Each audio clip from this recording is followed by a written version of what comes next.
Ce budget est un budget de continuité. Je crois que c'est une bonne chose en ces temps troublés qu'on ait quelques lignes de force. Et l'ensemble des dispositifs prévus dans le budget des Outre-mer me semble participer à ces lignes de force en période de crise sanitaire.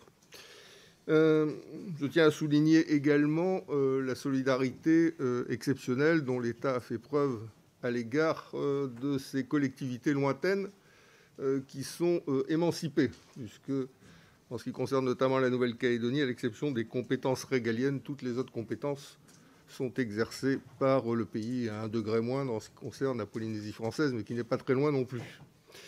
Malgré ça, dans ces temps de crise sanitaire, le gouvernement a été à nos côtés.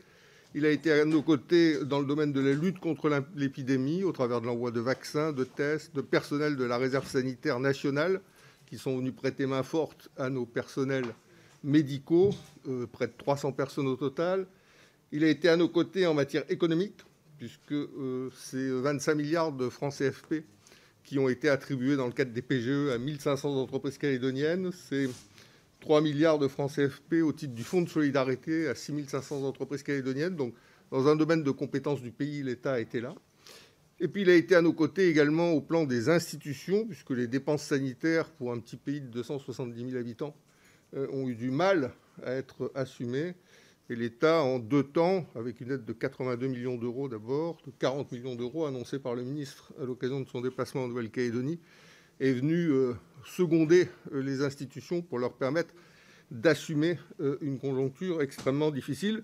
Un prêt garanti a déjà été accordé à l'AFD.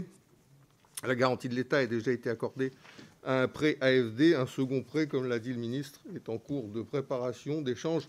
Et j'espère qu'il nous permettra l'année prochaine de sortir un peu la tête de l'eau, puisque, comme chacun sait, nous sommes dans un tunnel référendaire.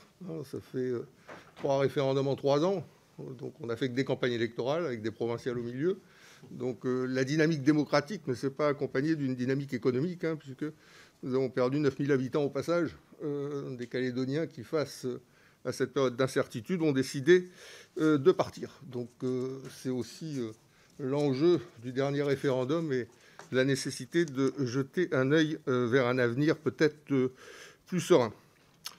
En ce qui concerne cette mission Outre-mer, je veux appeler l'attention du ministre sur 2 sujets. D'abord, 2 sujets de satisfaction. Ça a été dit, c'est l'accent qui a été mis sur l'insertion socio-professionnelle et notamment la création d'un RSMA supplémentaire à Mayotte, en Nouvelle-Calédonie depuis 30 ans. C'est un organisme qui fait un travail exceptionnel en faveur de la jeunesse du pays. Et je crois que vraiment, dans l'ensemble des Outre-mer, c'est un outil qu'on doit continuer à développer. Le deuxième point de satisfaction, c'est l'augmentation des crédits alloués à l'IFRECOR pour la protection des récifs. Je rappelle que 75% des récifs français sont des récifs calédoniens. Et donc, bien sûr, cet organisme qui a été créé il y a maintenant une vingtaine d'années joue un rôle essentiel pour leur préservation.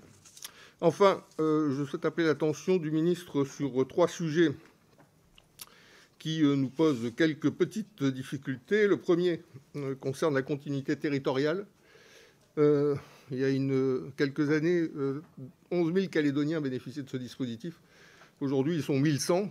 C'est-à-dire que le plafond d'éligibilité est tellement bas que les ménages concernés sont si modestes qu'ils n'ont pas les moyens de voyager. Et donc, on a fini par tuer le dispositif en mettant un plafond qui est trop bas par rapport au coût de la vie dans notre pays, au niveau de salaire dans notre pays. Je rappelle que la dernière étude INSEE, c'est un coût de la vie de 33% supérieur au coût de la vie moyen métropolitain.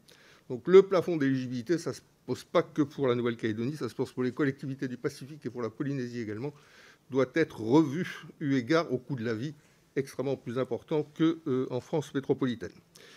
Il doit d'autant plus être revu que ce fonds de continuité territoriale permet aussi le financement de ce qu'on appelle le passeport mobilité pour les jeunes étudiants, jeune génération qui fait des études supérieures.